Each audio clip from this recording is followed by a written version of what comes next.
introduce Meg Day, a class of 2010 Writers Retreat Fellow in Poetry.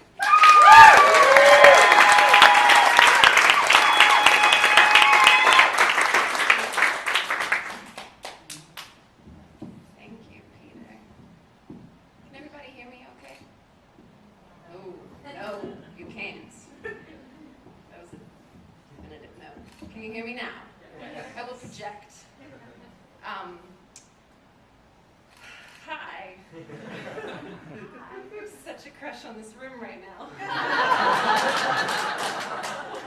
So, I've been writing new work like all of the other badass poets. And I'm going to read new work and old work tonight. And I'm going to read everything as one poem, so you don't know what is what, because they're still in progress. And then you don't have to worry about whether you want to clap or don't want to clap. And we'll call it Written on the Land.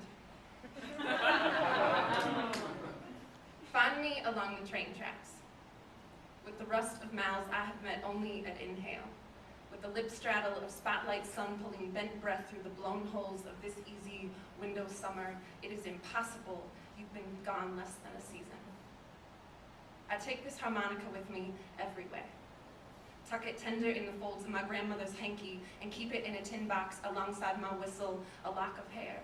Label it with your name, the real reminder. One night, deep in the drum of winter, we stood trackside, pulling wishbones, and I asked, laughing, where it was you came from. You picked this blues harp from the gravel, grinning, and blew deep into the south of your mama's belly's panhandle. The right angle of the Big Dipper's ladle sucked the stillness back to the key of peaches and blue mason jars rinsed of red morning's tulip mouth. Played the full chest tilt of front porch skies and more complicated times, when I still believed in Jesus, when our mothers were still alive. Pulled so hard, the sad, lowing elephant song of the train came up on us from behind, made me reach for you instinctively, hand over hot plate, bent-bodied and breathless, your initials still stitched wobbly into the harmonica pocket, your whistle in my hand.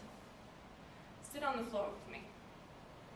Bolt the small of my back to the baseboard and feel for the break. The bass of bilabials bumping through the dimpled mesh of the radio's mouth, its teeth tapping Morse code into the floorboards of our spines. Put your fingers to my sucker punch and pulse check the traffic report brought to you by hip bones and heels. Put handprint to the hardwood like you would palm a train rail, like feeling in the dark. At 5, I pressed my lips to the grate of my grandmother's Crosley, let broadcast buzz into the pipe of my jawbone, and learned to listen with my tongue, a flick-thin string that carried sound from the world's tin can to mine. At 5, I knew my name only as a chest beat thumped M as 3 letters scratched in crayon. Knew my mama's call from down the aisle at church as the quick flick of wrist visible only in periphery. Sit on the floor with me and dial my frequency.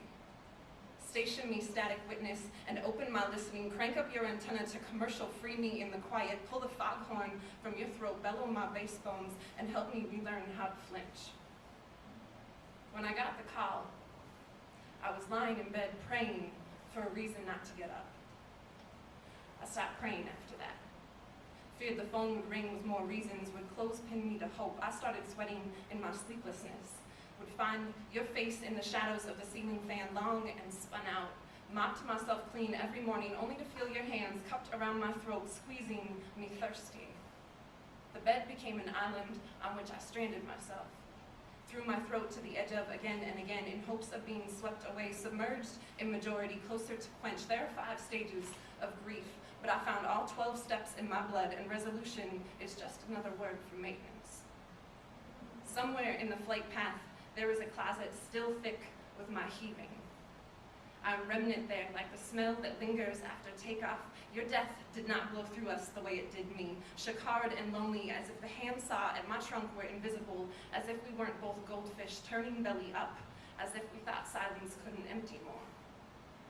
All I know about loss is this, that when I sat down to cry for you, I wanted to keep on believing in whole truths and cul-de-sac childhoods, in the architecture of living and the powerlessness of sleep.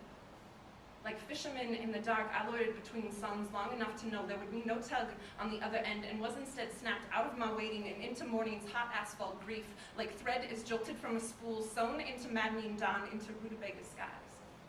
In my museum of sorrow, there are tall, thin cupboards of pain, housing jars of formaldehyde and softened agony, pallid torment. One door leans open now.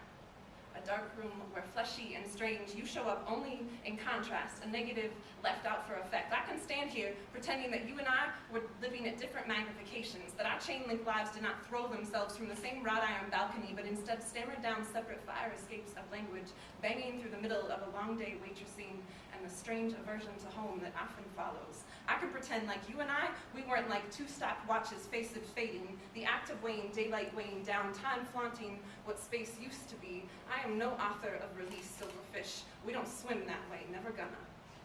There is another sky somewhere, dull with disappointment and bloodied at the edges by the sun, a bolt of thick fabric that sadness is patterned after. We all end up there, lining up like zeros to infinity, wearing our straitjackets and suits of armor, teeth bared and fists first with empty suitcases and crumpled expectation. We all end up there.